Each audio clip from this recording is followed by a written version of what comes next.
আসসালামু আলাইকুম রহমতুল্লাহি বারাকাতু নাহমাদুহু ওয়া নুসাল্লি আলা রাসূলিহিল কারীম আম্মা বা'দ।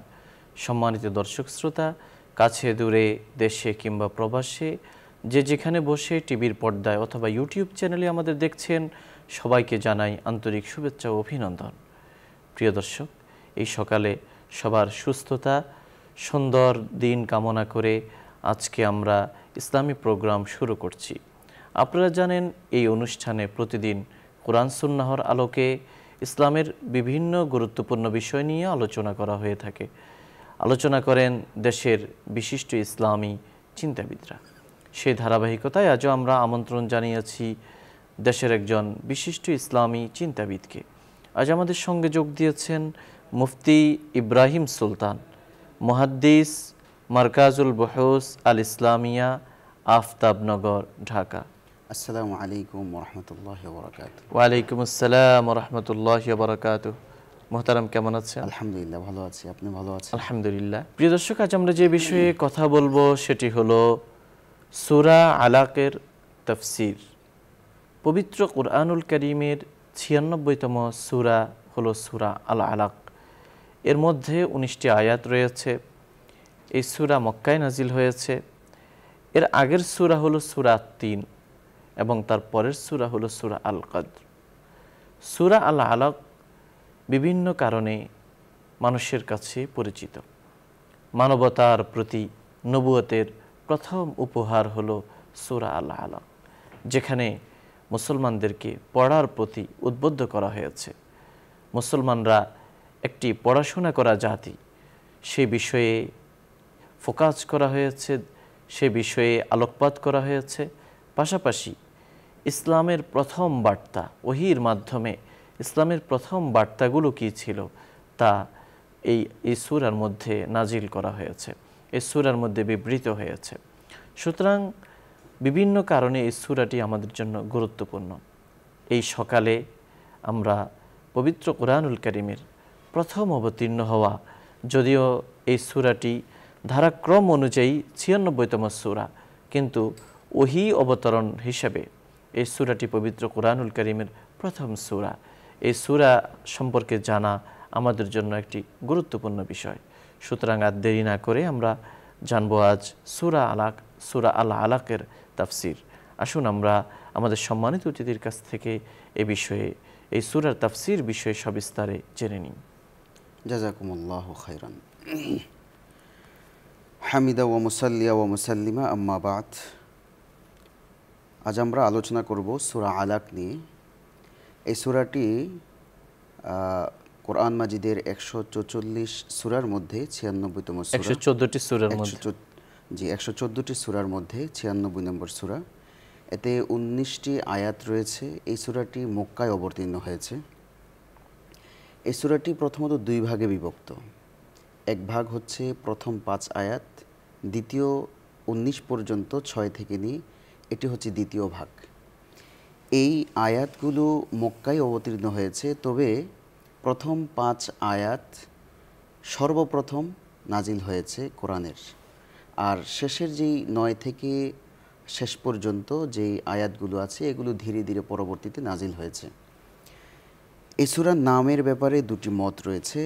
কেউ কেউ বলেছেন এই সূরার নাম হচ্ছে সূরা আলাক, আর কেউ কেউ বলেছেন ইকরা। তবে গ্রহণযোগ্য মত হচ্ছে সূরা আলাক।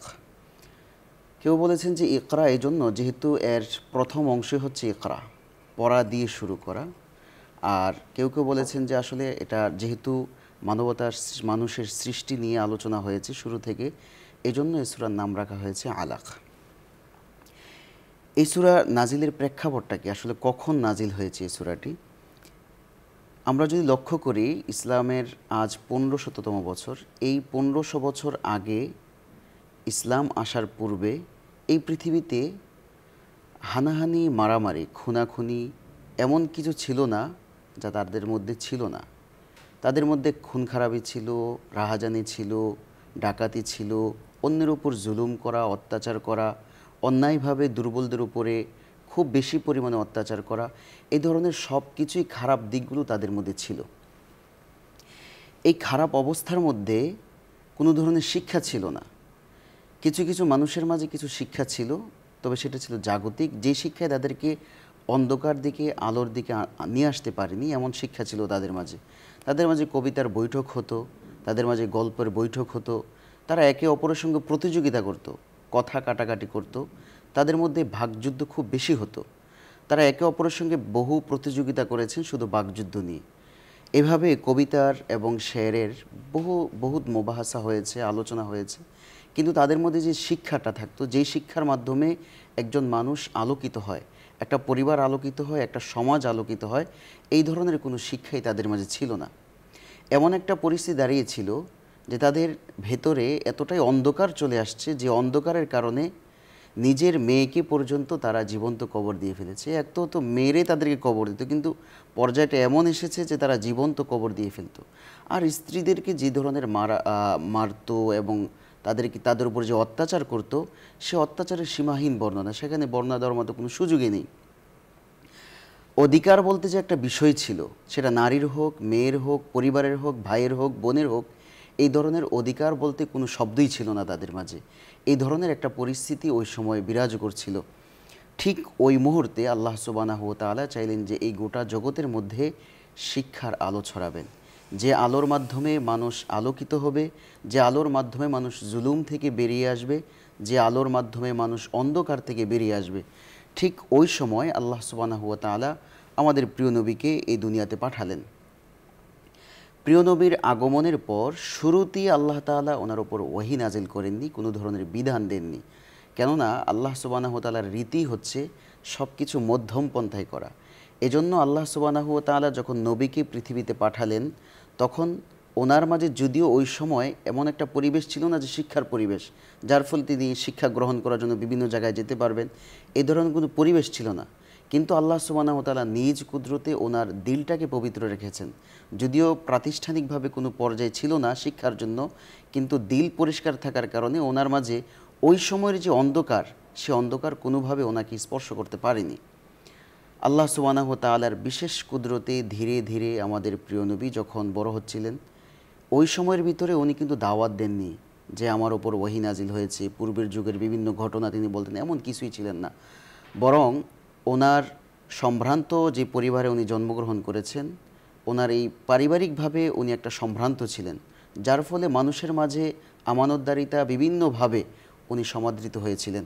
মানুষ তাকে খুব সহজে গ্রহণ করে নিয়েছেন। মানুষের বিশ্বাসের জায়গাটা তিনি অর্জন করেছিলেন। কারণ নবী সাল্লাল্লাহু আলাইহি ওয়াসাল্লাম যখন ওহী পাঠিয়েছেন আল্লাহ তাআলা, ওনার ওপর ওহী নাজিল করেছেন, এর আগে তিনি সামাজিক অনেক কাজ করেছেন, ব্যবসা করেছেন, বিভিন্ন মানুষের সঙ্গে লেনদেন করেছেন, কিন্তু ওই সময়ের ভিতরে কেউ ওনাকে ভিন্ন দৃষ্টিতে তাকানোর কোনো সুযোগ ছিল না। তো আল্লাহ তাআলা এমন একটা মানুষের অন্তরে রাসূল সাল্লাল্লাহু আলাইহি ওয়াসাল্লামের একটা আস্থার জায়গা তৈরি করে দিয়েছেন যে এই নবী মুহাম্মদ যা বলবে মানুষ তা খুব সহজে গ্রহণ করে নেবে, এমন একটা পর্যায়ে আল্লাহ সুবহানাহু তাকে দান করেছিলেন।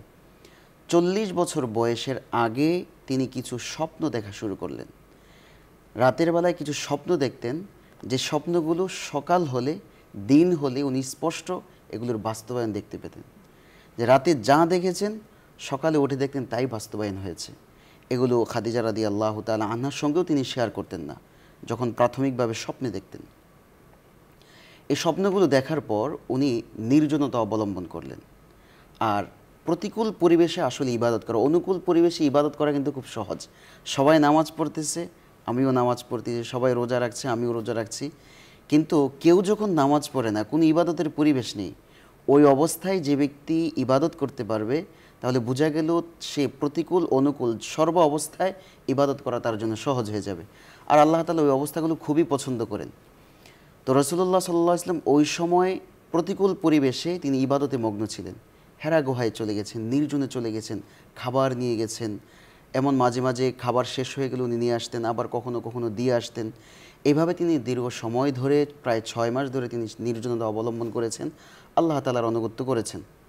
ওই সময় আল্লাহ তাআলার সঙ্গে তার একটা গভীর সম্পর্ক তৈরি হয়েছে, কারণ আল্লাহ তাআলাই আসলে মূলত নিয়েছেন। কারণ আল্লাহ তাআলা এমন একটা বিধান ওনাকে দান করবেন যা গোটা জগতের জন্য আলো হয়ে আসবে। এই দীর্ঘ সময় তিনি হেরা গুহায় থাকার পর আল্লাহ তাআলার পক্ষ থেকে জিব্রাইল আলাইহিসসালাতু ওয়াসসালামের মাধ্যমে ওনার নিকট ওহী পাঠান, যে ওহীর মাধ্যমে গোটা জগৎকে আলোকিত করবেন। এটি হচ্ছে কোরআনুল কারীম। জিব্রাইল আলাইহিসসালাতু ওয়াসসালাম যখন পৃথিবীর মধ্যে আসলেন, পৃথিবীতে আসার পর রাসূলুল্লাহ সাল্লাল্লাহু আলাইহি ওয়াসাল্লামকে বললেন যে ইকরা। এই শব্দটা যখন বলেছেন, এই শব্দের সঙ্গে রাসূলুল্লাহ সাল্লাল্লাহু আলাইহি ওয়াসাল্লাম পরিচিত ছিলেন না।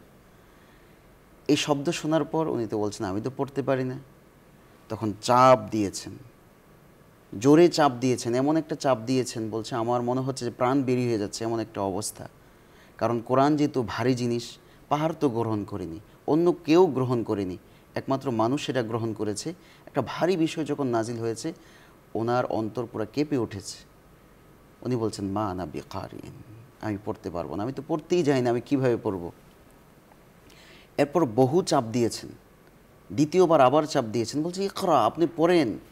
তৃতীয়বার আবার চাপ দিয়েছেন, বলছে আমি তো পড়তে পারি না। এবার জিব্রাইল ইসলাম ওনাকে ছেড়েছেন, এই যে চাপ দিয়েছিলেন ওনাকে ছেড়ে এরপর বলছে ইকরা বিসমি রব্বিকাল্লাযী খালাক, যিনি আপনাকে, যে রব আপনাকে সৃষ্টি করেছে ওনার নামে পড়েন।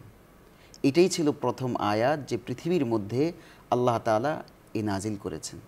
এটাই ছিল সূরা আলাকের প্রথম আয়াত, কোরআন মাজিদের প্রথম আয়াত। এই আয়াত নাজিল হওয়ার পর রাসূলুল্লাহ সাল্লাল্লাহু আলাইহি ওয়াসাল্লাম একটা ভারী অনুভব করলেন, মনে হচ্ছে জ্বর উঠে গেছে, কাঁপুনি দিয়ে উঠেছেন। উনি দৌড়িয়ে খাদিজা রাদিয়াল্লাহু তাআলা আনহার ঘরে এসেছেন, বলছেন যে আমাকে কম্বল দিয়ে জড়িয়ে ধরো, জাম্মিলুনি। তো খাদিজা রাদিয়াল্লাহু তাআলা আনহা ওনাকে সান্ত্বনা দিলেন। উনি বলছেন যে আমার তো এমন একটা অবস্থা হয়েছে যে আমি তো মরেই যাব মনে হচ্ছে। তো খাদিজা রাদিয়াল্লাহু তাআলা আনহা অত্যন্ত বিচক্ষণ ছিলেন। উনি বলছেন কাল্লা ওয়াল্লাহ মা ইউখজিকাল্লাহু আবাদান, আপনি কখনো দুঃখিত হবেন না, আল্লাহ আপনাকে কখনো লাঞ্ছিত করবেন না। কেন লাঞ্ছিত করবেন না? ওনার কিছু বৈশিষ্ট্য ছিল, যেই বৈশিষ্ট্যগুলো আমরাও যদি আজকে অর্জন করি তাহলে পৃথিবীর মধ্যে শান্তি আর শান্তির পরিবেশ বিরাজ করবে। এক ছিল ইন্নাকা লাতাসিলুর রাহিম, আপনি আত্মীয়তার সম্পর্ক বজায় রাখেন। ওয়াতাহমিলুল কাল্লা, এবং যারা দুস্থ আছে, গরিব আছে, তাদেরকে আপনি বিভিন্ন সময় সহযোগিতা করেন। ওয়াতাকসিবুল মাদুম ওয়াতাকরি জয়ীফ, নিঃস্ব অসহায়দেরকে সহায়তার পাশাপাশি আপনি মেহমানদারি পর্যন্ত করেন। ওয়াতুঈনু আলা নওয়াইবিল হক, আপনার যারা পাড়া প্রতিবেশী আছে সকলের হক যথাযথভাবে আদায় করেন। এই যে ওয়াহির এই শিক্ষা ওনার মাঝে থাকার কারণে খাদিজা রাদিয়াল্লাহু তাআলা আনহা ওনাকে বলেন আপনি ঘাবড়াবেন না, চলেন আমরা যিনি ওয়ারাকা বিন নাওফাল, যিনি ইনজিল এবং তাওরাত সম্পর্কে অভিজ্ঞ ছিলেন, ওনার কাছে গিয়েছেন। ওনার কাছে যাওয়ার পর এই বিবরণ যখন দেওয়া হয়েছে, উনি বললেন যে উনি তখন অন্ধ ছিলেন এবং একেবারে বয়স্ক হয়ে গিয়েছিলেন, কিন্তু এই যে কুফাররা যে সমস্ত মূর্তি পূজা করত, এই মূর্তি পূজা ছেড়ে উনি খ্রিস্টান ধর্ম গ্রহণ করেছিলেন, আহলে কিতাব ছিলেন। উনি বলছেন যে তোমার ঘটনা বর্ণনা শোনার পর আমার কাছে মনে হয়েছে মূসা এবং অন্যান্য নবীর কাছে যে জিব্রাইল আসতো, এই জিব্রাইল তোমার কাছেও এসেছে। সুতরাং তুমি ভয় পেও না, আল্লাহ তাআলা তোমাকে নবী হিসেবে গ্রহণ করবেন। এই কোরআন আজকে শুধু এতটুকু অবতীর্ণ হয়নি, বরং ধীরে ধীরে তোমার ওপর অনেক বিধান আসবে, কোরআনের অনেক আয়াত তোমার ওপর অবতীর্ণ হবে, যে আয়াতগুলোর মাধ্যমে মানুষ আলোর পথ দেখবে। যদি আমি বেঁচে থাকতাম তাহলে তোমার সঙ্গ দিতাম এবং তোমাকে যে বের করে দিবে তখন আমি তোমাকে সহযোগিতা করতাম যদি আমার শক্তি সামর্থ্য থাকতো। এইভাবে আসলে কোরআন নাজিলের প্রেক্ষাপটটা আয়েশা রাদিয়াল্লাহু তাআলা আনহার এই হাদিসের মাধ্যমে আমরা জানতে পারি। এরপর এই সূরার বিষয়বস্তু মূলত কি? এই সূরার বিষয়বস্তু তিনটি। 1 থেকে 5 নং আয়াত পর্যন্ত এই সূরার বিষয়বস্তু হচ্ছে মানুষ সৃষ্টির রহস্য ও পড়ালেখার ফজিলত। দ্বিতীয় 6 থেকে 8 পর্যন্ত যে আয়াতগুলো আছে এগুলোর বিষয়বস্তু হচ্ছে আল্লাহ তাআলার নিয়ামতকে সরাসরি অস্বীকার করা এবং এই অস্বীকার করার ফলে এর ভয়াবহতা সম্পর্কে। 3 9 থেকে 19 পর্যন্ত ক্ষমতা, অর্থ, সম্পদ এবং অহংকারের কারণে ইসলামী আইনকে অবজ্ঞা করা, ইসলামী বিধানাবলীকে অবজ্ঞা করা, এগুলোর কি পরিমাণ ভয়াবহ পরিণতি এবং আল্লাহ তাদের সঙ্গে সরাসরি কি ঘোষণা দেন এই বিষয় সম্পর্কে এখানে বিবৃত হয়েছে। আমরা বিষয়বস্তু জানার পর এবার আমরা বিস্তারিত আলোচনায় যাব ইনশাআল্লাহ। আমরা প্রথমেই 1 এবং 2 নং আয়াতে যাচ্ছি। 1 এবং 2 নং আয়াতে আল্লাহ সুবহানাহু ওয়া তাআলা কি বলেছেন আমাদেরকে? প্রথম আয়াতে আল্লাহ তাআলা বলেছেন ইকরা বিসমি রব্বিকাল্লাযী খলাক খলাকাল ইনসানা মিন আলাক। প্রথম শব্দ যদিও ইকরা, এরপরে তৃতীয় আয়াতে ইকরা কথা বলবেন, এরপরের আয়াতেও পড়া সংক্রান্ত কথা বলবেন, কিন্তু এর মাঝে একটা বিশেষ দিক নির্দেশনা আমাদেরকে দিয়েছেন, বিশেষ একটা বার্তা দিয়েছেন। সেটা কি?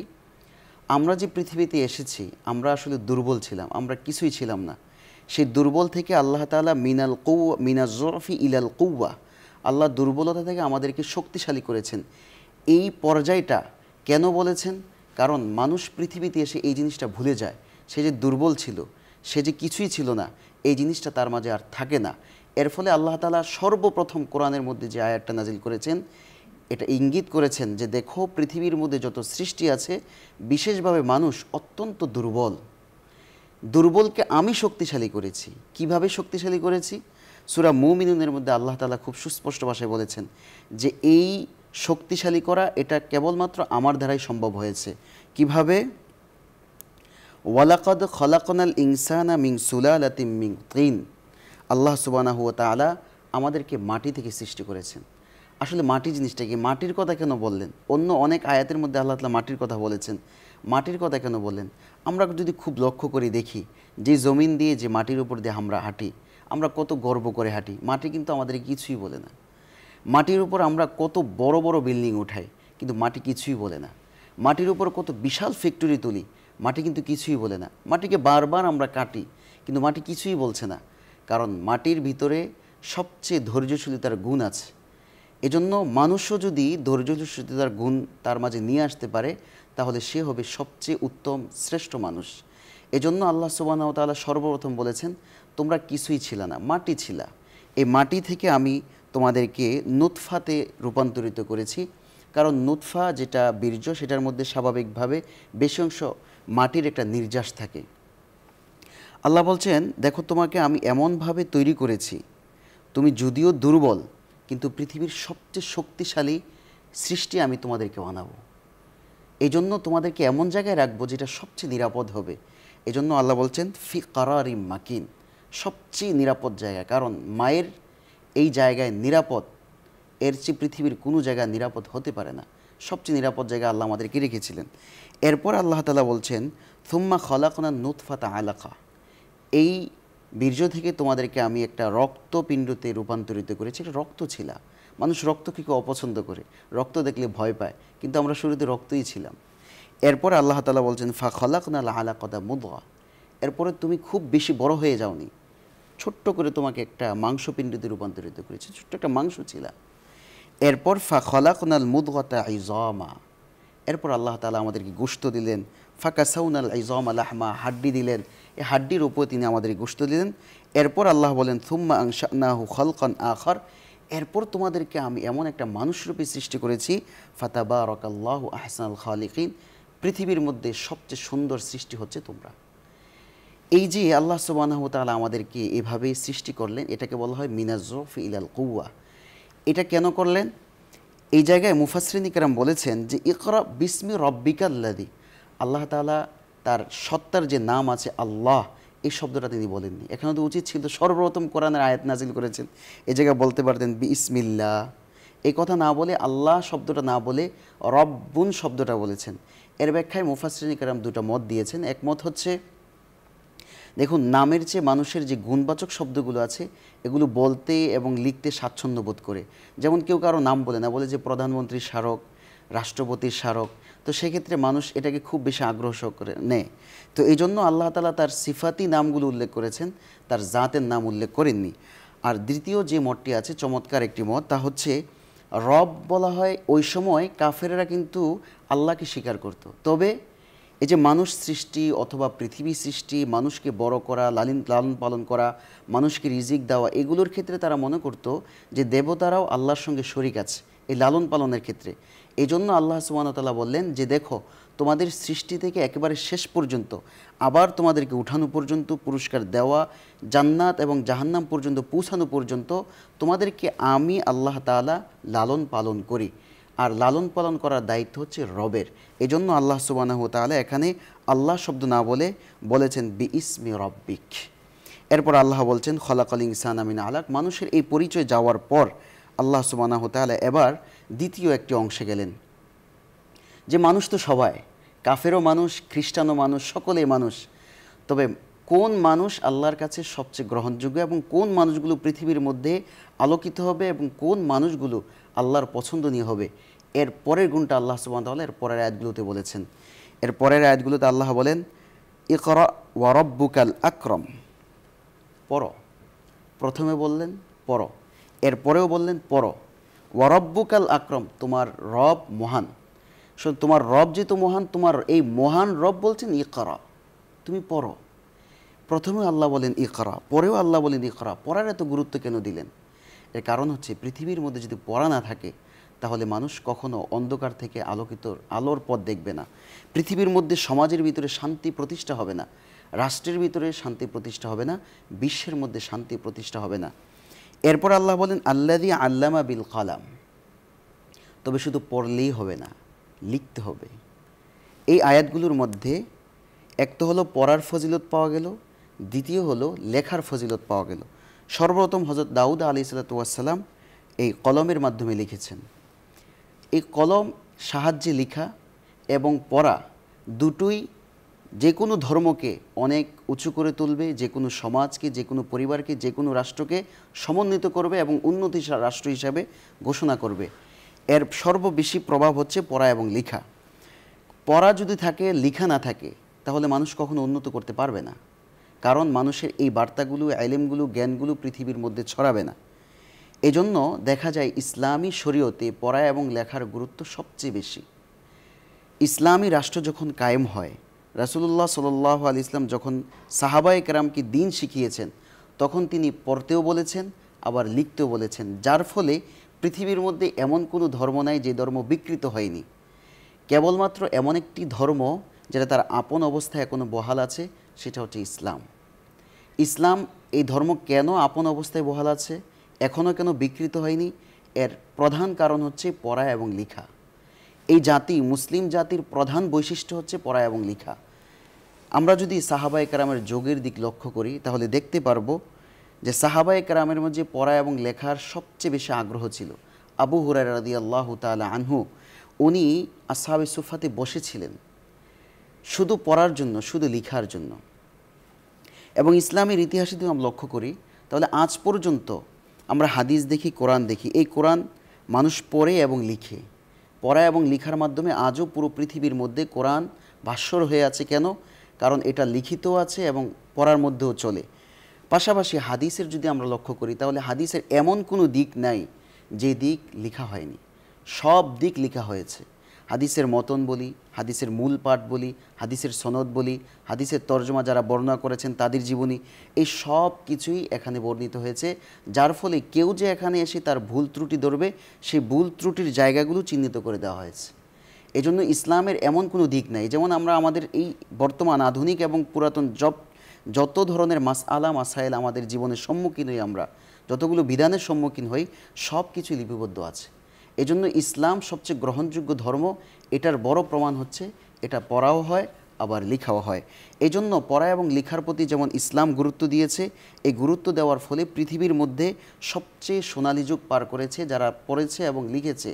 আজকেও যদি আমরা মেধাকে মূল্যায়ন করি, আজকেও যদি আমরা মেধাবীদেরকে মূল্যায়ন করি, আজকেও যদি আমরা পড়াশোনাকে মূল্যায়ন করি, তাহলে এই বাংলাদেশ কোনো পুরো পৃথিবীর মধ্যে মানুষ আলোকিত হবে।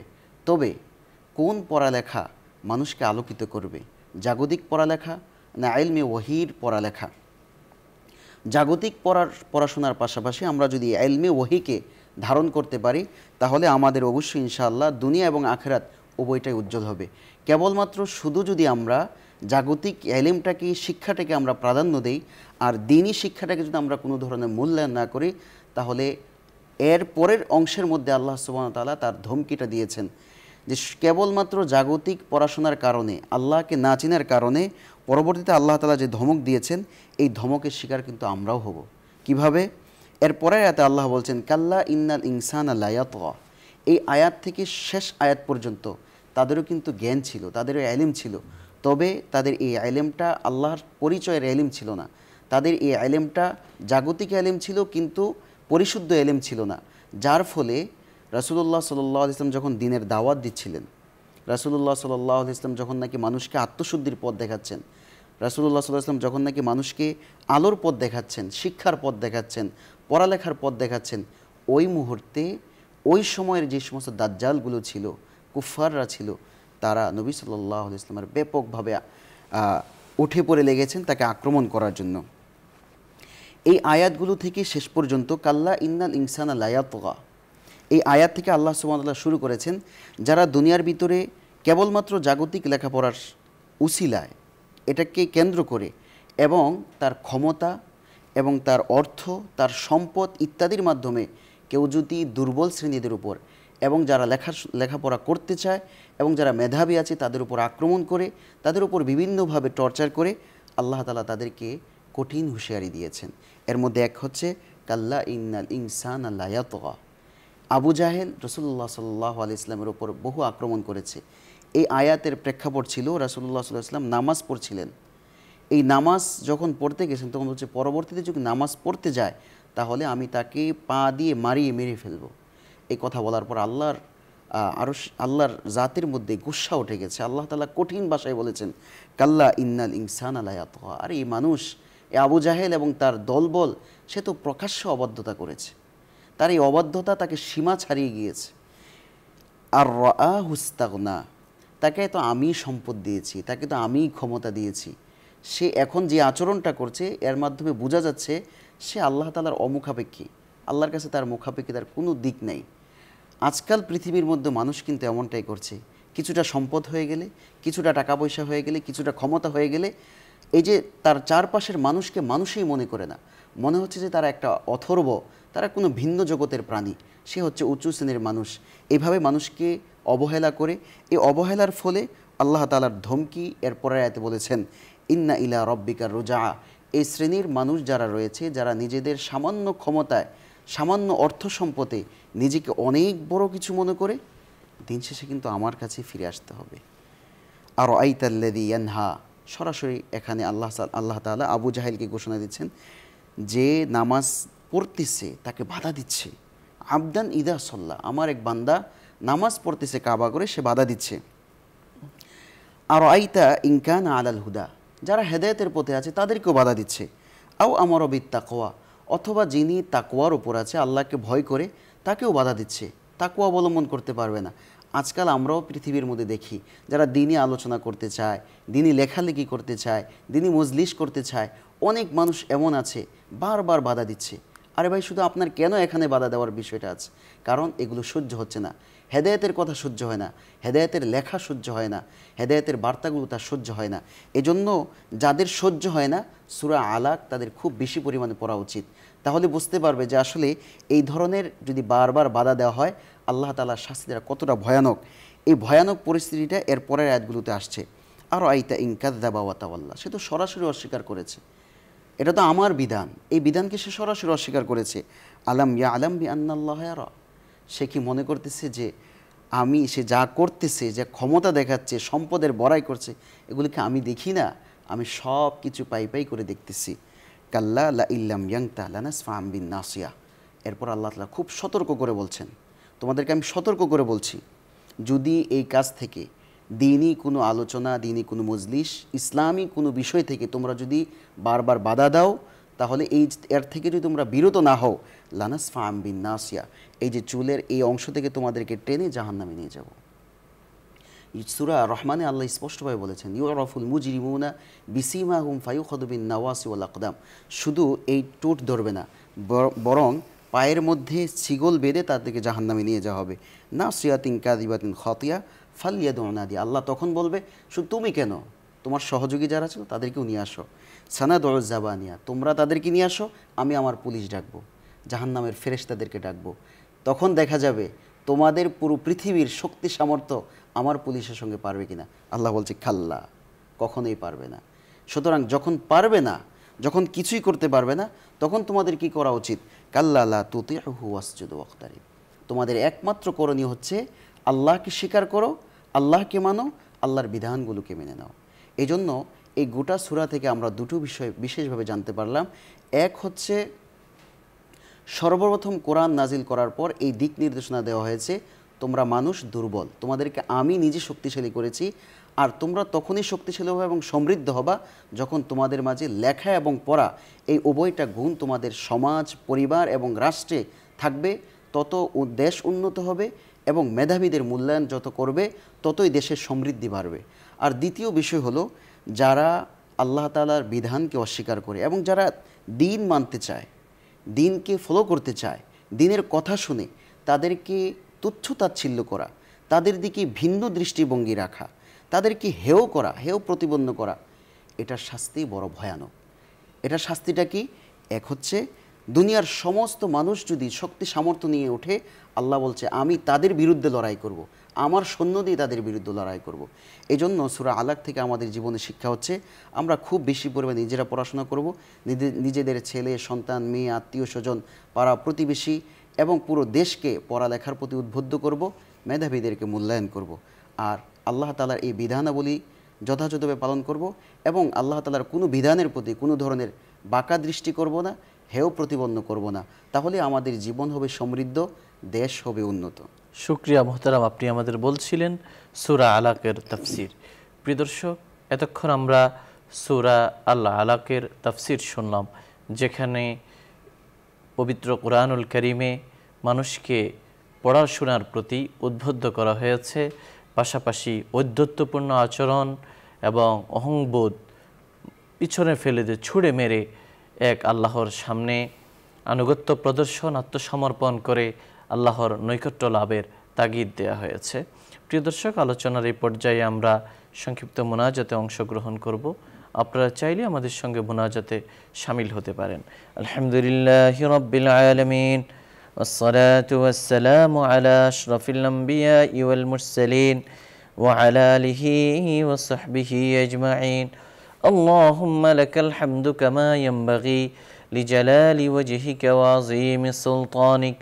اللهم لك الحمد كله ولك الشكر كله ولك الملك كله ولك الخلق كله بيدك الأمر كله إنك على كل شيء قدير.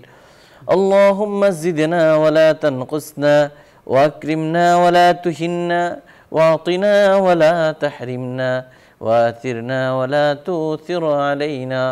اللهم إنا نعوذ بك من زوال نعمتك وتحول عافيتك وفجاءة نقمتك وجميع سخطك. اللهم إنا نسألك الجنة ونعوذ بك من النار يا رب العالمين. আজ আমরা যে বিষয়ে আলোচনা করেছি, আলোচনা শুনেছি, সূরা আল আলাকের আলোকে আমাদের জীবনকে সাজানোর তৌফিক দান করুন। আল্লাহ আমাদের দ্বীনি জ্ঞান আপনি বৃদ্ধি করে দেন। আল্লাহ আমাদের দ্বীনি জ্ঞান আপনি বৃদ্ধি করে দেন। আল্লাহ আমাদের মেধা শক্তি আপনি বাড়িয়ে দেন, আমাদের সন্তানদের মেধা শক্তি আপনি বাড়িয়ে দেন। আল্লাহ আপনাকে চেনার জানার তৌফিক দান করুন।